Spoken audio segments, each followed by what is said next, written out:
우리는 하이델베르그 요리문답, 사실 하이델베르그 요리문답 저희가 시작한 지 거의 한 3년이 다 되어 가는데요. 이제 주기도문을 마지막으로 해서요, 하이델베르크의 요리문답. 참 처음에 들었을 때 하이델베르크가 뭐야, 하이델베르크가 뭐야 그러셨죠. 장로교인이면 꼭 알으셔야 되는 거예요. 그래서 어디 가서 나는 하이델베르그 요리문답을 거의 공부했거든 그러면 아시는 분은 그러시구나 이렇게 할 정도로 하이델베르그 요리문답은 사실 장로교인이면 누구나 다 공부하셔야 됩니다. 우리나라 같이 장로교인지 감리교인지 침례교인지 성결교인지 이런 거 따지지 않고 그냥 교회만 다니면 된다라고 생각을 해서 이러고 제대로 배우지는 않지만요, 제대로 배우시려면 장로교인은 하이델베르크 요리문답, 또 하나 뭐 있죠? 배운 거? 칼빈의 기독교 강요. 또 하나 뭐 있죠? 뭐죠? 웨스트민스터 소요리문답. 이렇게 좀 듣도 보지도 못했던 것. 목사님 신앙생활 내가 20년 30년 했는데 내가 듣도 보지도 못했던 걸 왜 목사님은 이제 와서 이 얘기를 해요? 아니요, 들으셔야 돼요. 하이델베르그 요리문답, 그 다음에 칼빈의 기독교 강요, 그 다음에 웨스트민스터 소요리문답까지 이렇게 전체적으로 보셔야 나는 누가 뭐라 그래도 무슨 교인? 장로교인요. 장로교인. 그러니까 장로님이 교회를 나가도 내가 장로교회에서 장로를 받았는데 어디 가요? 침례교 가요. 성결교 가요. 감리교 가요. 이거 뭔지 몰라서 그러는 거예요. 장로교인이 장로님이 장로교회에서 안수를 받으면 교회가 문을 닫게 되거나 어디 무슨 문제가 있어서 다른 교회를 가면 어딜 가야 돼요? 장로교회를 찾아가야죠. 근데 그거를 몰라요. 장로님들도요. 장로님 좋은 장로교 찾아가시지 마세요.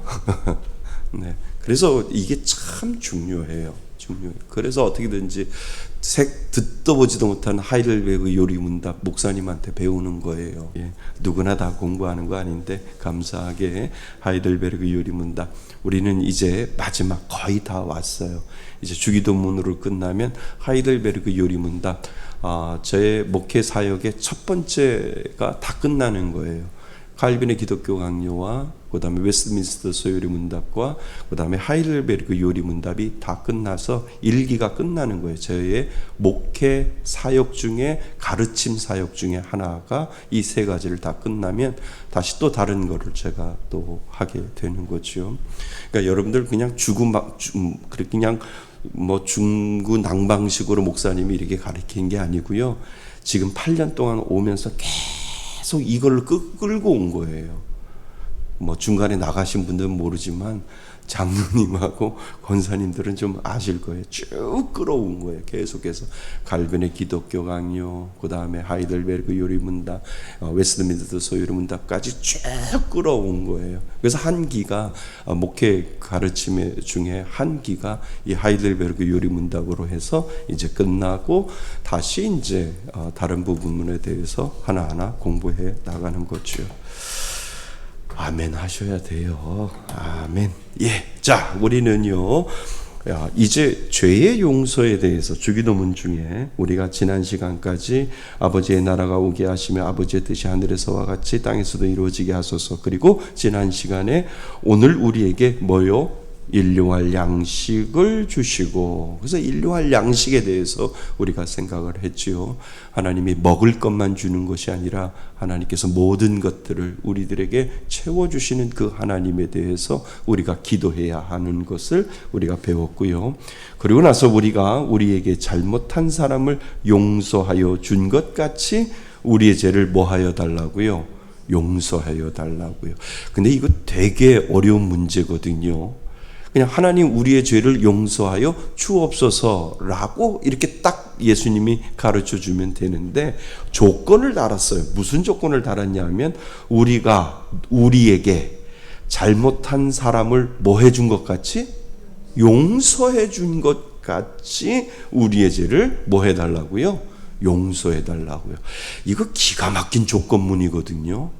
왜 예수님은 조건을 안 걸을 수도 있는데 왜 조건을 걸었지?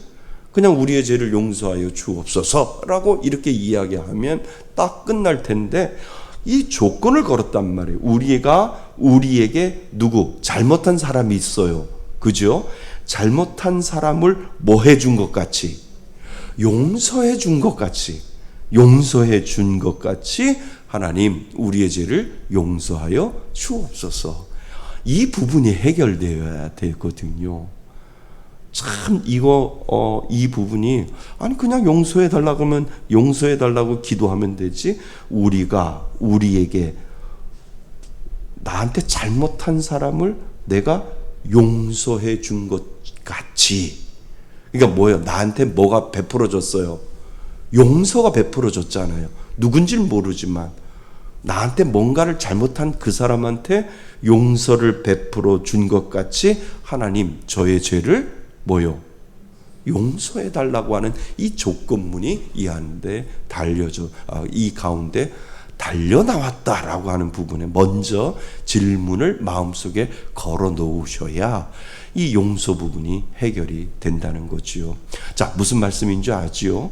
예, 그냥 예수님이 하나님 주기도문을 가르쳐 줄 때 우리의 죄를 용서하여 주옵소서 이렇게 하면 끝나면 되는데 아주 토를 달아서 우리가 우리에게 잘못한 사람을 용서해 준 것 같이 우리의 죄를 용서하여 주옵소서. 왜 굳이 예수님이 이렇게까지 주기도문을 가르쳐 주었을까? 이 부분을 우리는 생각해 보셔야 됩니다.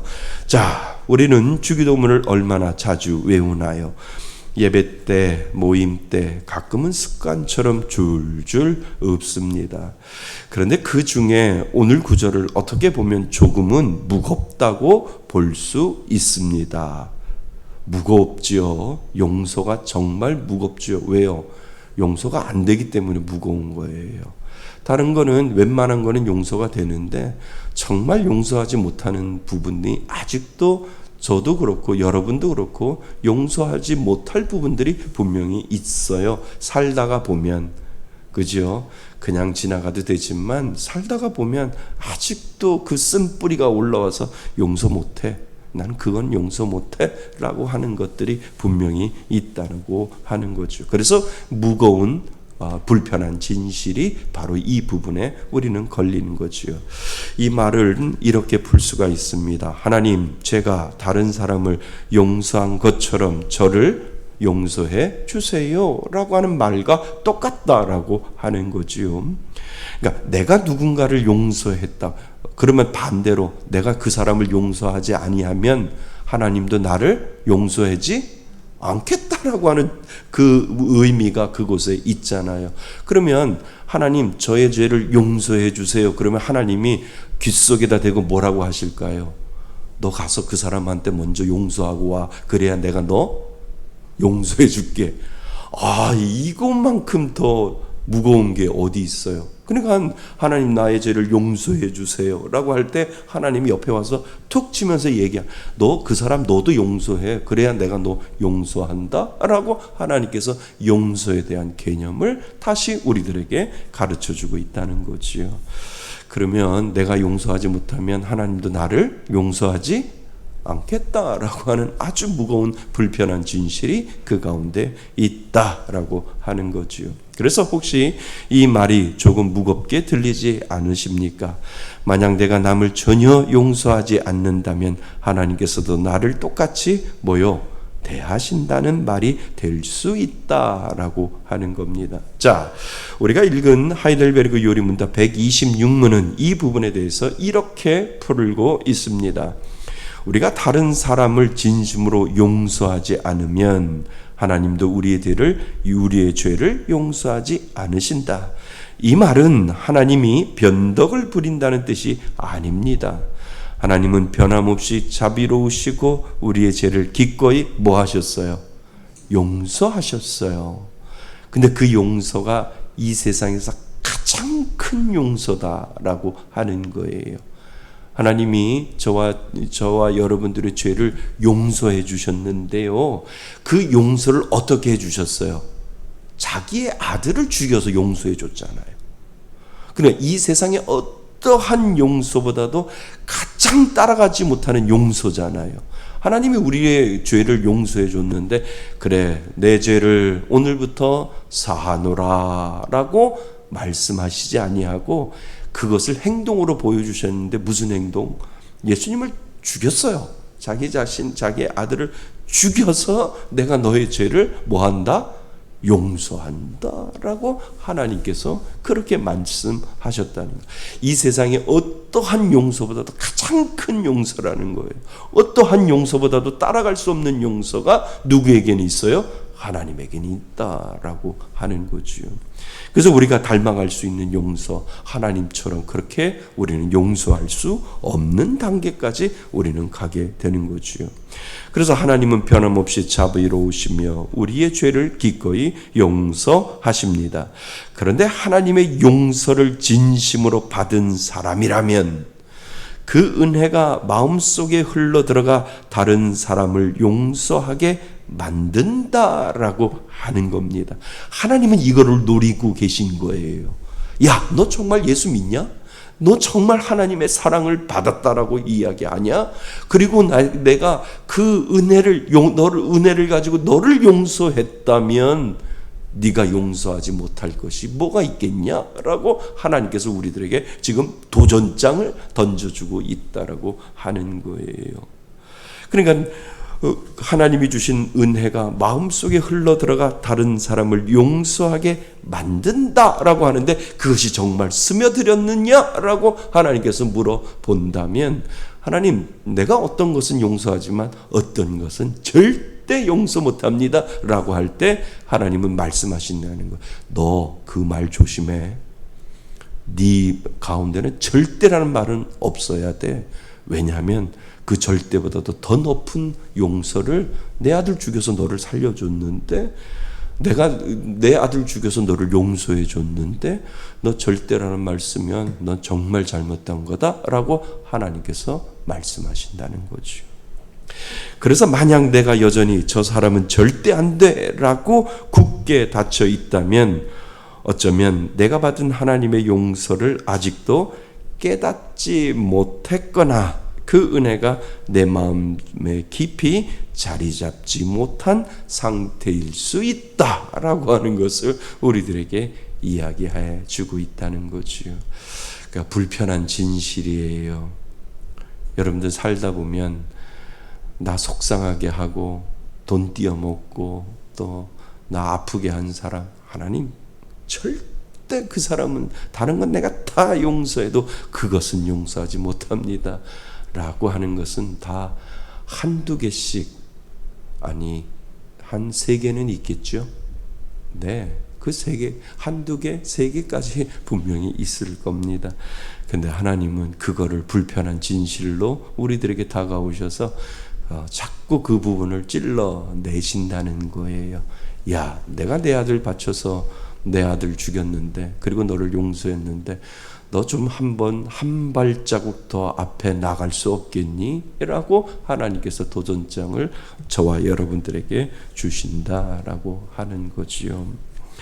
왜 용서가 그렇게 중요할까요? 예수님은 용서를 빛 한 감에 비유하셨잖아요. 마태복음 18장에 보면 그렇지요. 빛 한 감 내용 아시죠? 예. 우리는 하나님께 엄청난 빚을 진 사람들입니다. 그 빚은 평생을 다해도 갚을 수 없는 규모입니다. 그런데 하나님께서는 예수님의 십자가로 그 빚을 깨끗하게 지워 주셨습니다. 그런데 그 은혜를 받은 우리가 옆 사람의 작은 잘못을 붙잡고 난 절대 안 풀어줘 라고 한다면 그건 받은 은혜를 잊은 행동입니다. 그렇잖아요. 그죠? 다시 구체적으로 성경에 보면 그 말이 있습니다. 예를 들어 수십억 원 빚을 탕감받은 사람이 친구에게 빌려준 얼마?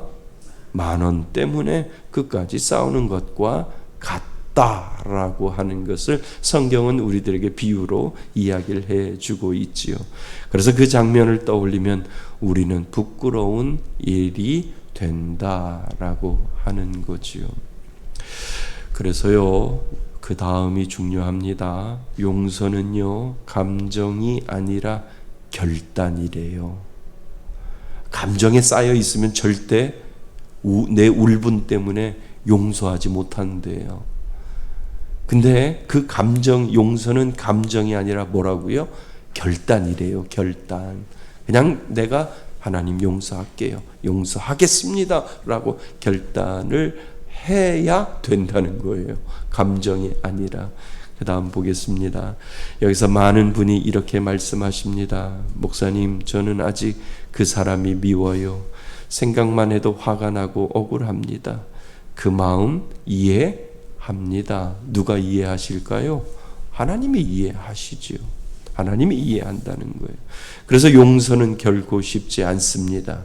하지만 성경이 말하는 용서는 먼저 감정의 문제가 아니라 결단의 문제라고 성경은 우리들에게 계속해서 이야기해 주는 이유가 분명히 있다는 거지요. 왜냐하면 감정은 하루 아침에 바뀌지는 않지만 감정이요, 계속 올라오잖아요. 그죠? 애써 눌러놓으면 무슨 상황이 오고 무슨 드라마를 보거나 또 어떠한 대화를 하다 보면 그 쓴뿌리가 올라오잖아요. 이게 감정이라는 거예요. 감정. 이 감정은 주체가 안 되는 거예요. 감정은 그냥 내가 용서했는데 내 마음속에 그 감정이 계속해서 올라오면 막 뒤집어지는 거예요. 뒤집어지는 거예요.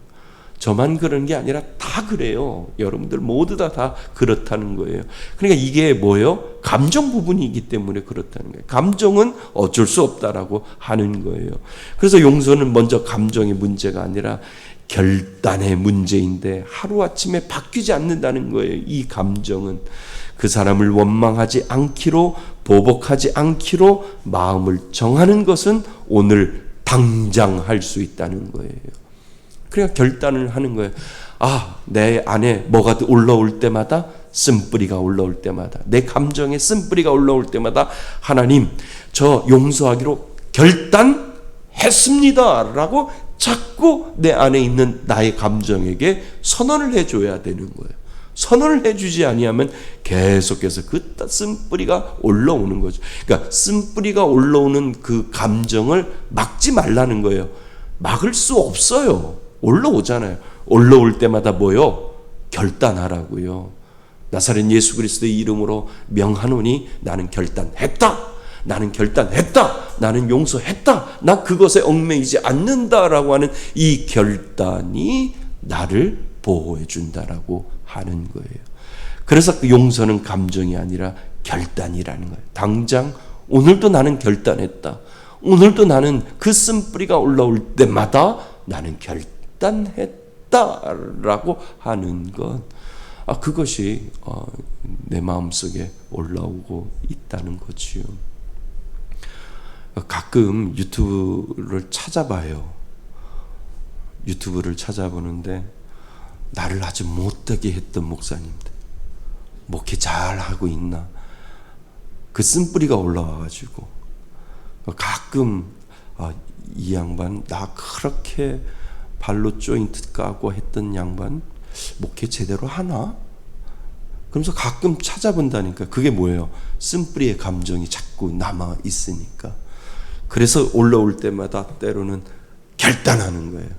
나 용서했는데 더 이상 관여하지 않을래, 더 이상 찾아보지 않을래, 더 이상 저거 하지 않을래 라고 그러한 결단을 할 때가 있다는 거예요. 왜냐하면 누군가도 내 이름을 찾을 수도 있잖아요. 유튜브에 나 그렇게 못되게 했던 누구누구 김기성 목사가 있는데 그 김기성 목사 제대로 목회하고 있나? 라고 찾아볼 수도 있다라고 하는 거예요. 그러니까 여러분들도 자꾸 유튜브에 올려놔야 돼요. 올려놔야 제대로 하고 있나? 라고 볼 수가 있는데, 가끔 제가 그렇게 쓴뿌리가 올라올 때 찾아볼 때 하나님 결단하고 그냥 그분은 그분, 나는 나, 그냥 저는 그냥 결단하고 하나님 용서를 베풀어 주어야 하나님 됩니다. 하나님이 주신 그 큰 은혜로 내가 여기까지 왔는데 하나님 용서의 은혜를 허락하여 주옵소서라고 결단하지 아니하면 여전히 그 감정의 쓴뿌리는 올라올 수밖에 없다라고 하는 거. 올라올 때마다 결단하고 올라올 때마다 결단하지 아니하면 우리는 그것에 헤매이며 살아갈 수 있다라고 하는 거지요. 쓴뿌리 올라오지요. 아, 목사님, 저는 용서할 수 있는 사람 없어요. 저 착하게 살았어요. 아니요. 쓴뿌리 올라오지요. 네, 결단하셔야 돼요. 그 감정이 휩싸이면요, 어떤 사람은 하루 종일 거기에 얽매여서 비 주룩주룩 내리고 혼자 소파에 앉아보면 그 생각만 올라올 때가 있거든요. 그런데 하나님은 저와 여러분들에게 말씀하시는 거예요. 감정에 휘둘리지 말고 뭐를 내려라? 결단을 내려라. 그 옛날의 모든 것들, 감정이 올라올 때 나는 결단합니다. 오늘도 결단하고 또 결단하고 또 올라올 때마다 하나님 용서하였노라 라고 하는 이 결단이 우리들 가운데 필요하다는 거죠.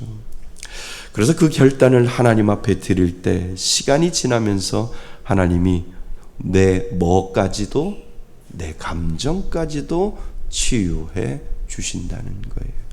감정이 치유가 되면은요, 뭔지 아세요? 치유된다는 게 너그러워져요. 뭐해진다고요? 너그러워져요. 그것에 아주 날카로워지지가 않아요. 그것에 아주 막 그 꽃챙이로 찌르듯이 그렇게 날카로워지지 않고요. 하나님이 내 마음속에 찾아오셔서 내 감정을 치유하실 때 그 나타나는 특징이 뭐냐 하면 너그러워진다는 거예요. 그러면서 마지막에 무슨 생각이 드냐면 그럴 수도 있겠다라고 하는 그런 생각. 오죽했으면 나한테까지 그랬겠냐라고 하는 그 너그러운 마음이 하나님이 내 감정을 치유해 주시는 증거가 바로 거기서부터 시작된다라고 하는 거예요. 그래서 하나님은 분명히 우리들의 감정을 치유해 주는 거예요. 그래서 하나님이 말씀하시는 거예요. 너의 쓴뿌리, 쓴 감정은 나한테 맡기라고. 내가 그 감정 치유해 준다라고 하나님께서 말씀해 주신다는 거죠. 그래서 마치 상처난 살이 천천히 아물듯이 미움도 하나님의 은혜 속에서 조금도 사라집니다. 조금씩 사라진다는 거예요. 저는 초등학교 때 제 자전거 훔쳐간 그 아저씨 얼굴을 아직도 기억해요. 저를 속여서 제 자전거를 가져갔거든요. 얼마나 나이가 들어서도 그 얼굴이 지워지지가 않고 감정의 쓴뿌리가 올라와서 나쁜 놈, 안 되라 자꾸 그렇게 한 적이 있어요. 근데 지금은 잊어버렸어요. 오죽했으면 내 아버지가 사준 내 자전거 훔쳐갔겠냐, 나를 속여서 그 자전거를 훔쳐갔겠냐라고 생각이 되지. 지금도 나쁜 놈, 나쁜 사람 막 어떻게 죄 받으려고 그래, 그렇게 생각하는 것이 점점점 하나님이 치유해 주셨다라고 하는 거예요.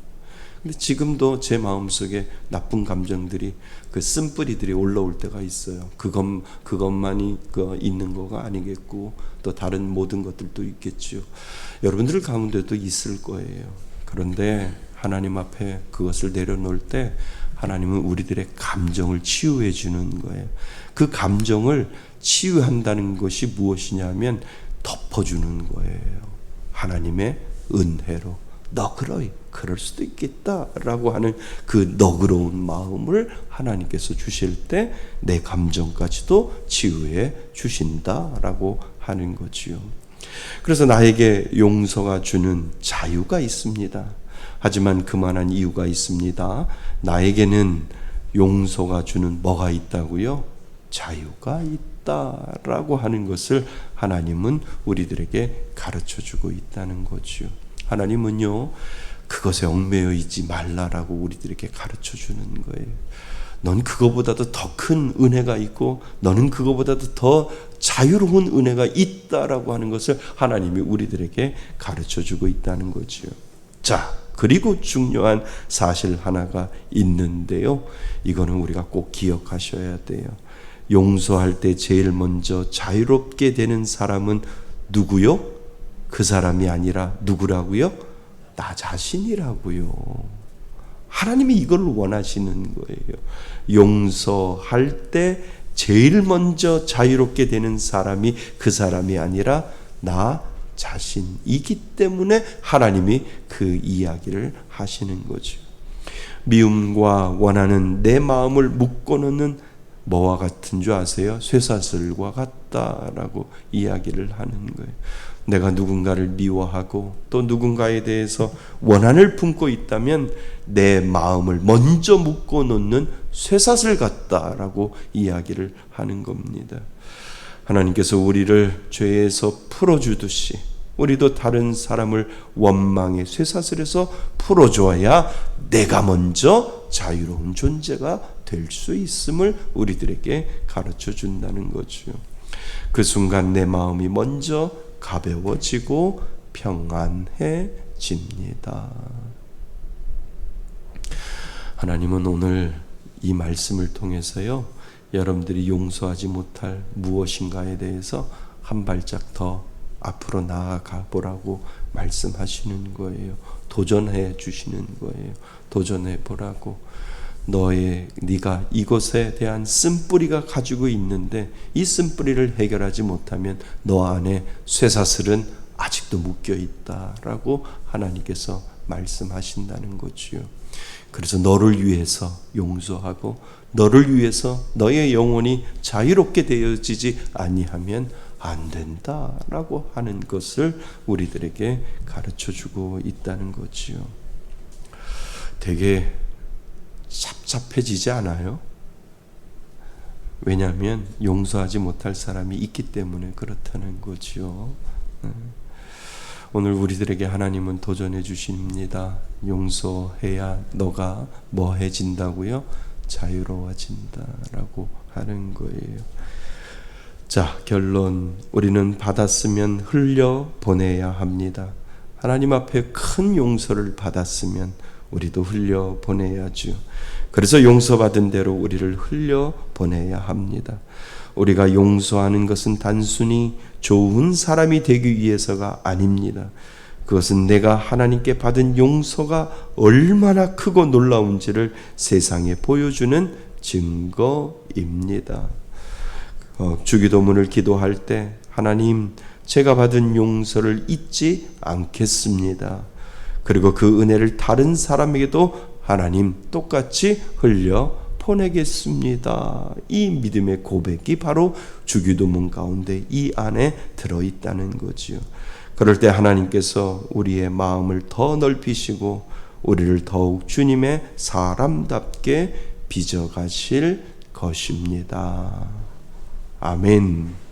예, 그래서 우리가 주기도문을 다시 한번 볼게요. 주기도문 다시 한번 보면 하나님 우리 죄를 용서하여 주옵소서가 아니라, 자, 우리가 우리에게 잘못한 사람을 용서하여 준 것 같이, 내가 누군가를 용서하여 준 것 같이 우리의 죄를 용서하여 주시고라고 우리 예수님이 우리들에게 주기도문을 가르쳐 주실 때 이렇게 가르쳐 주셨다는 거예요.